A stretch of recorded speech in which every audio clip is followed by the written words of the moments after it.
In der kommenden Woche besucht Neuseelands Präsident Ardern China.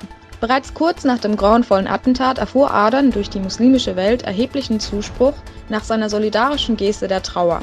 Nun fordert Human Rights Watch eine ebenso klare Haltung Arderns gegen die Internierungslager Chinas, denn die Organisation fordert in Peking Courage von dem Präsidenten, indem er die Assimilationspolitik klar kritisiert.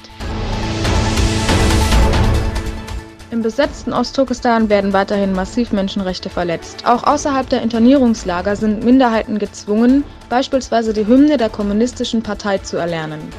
In den eingeblendeten Videoaufnahmen ist zu sehen, wie ein Kasache wegen berechtigter Angst vor Repressalien die Hymne erlernt.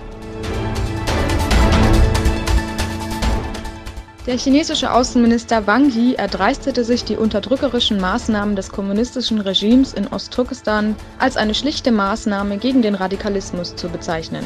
Anschließend dankte er Kasachstan, das diese angeblichen Präventionsmaßnahmen unterstützt.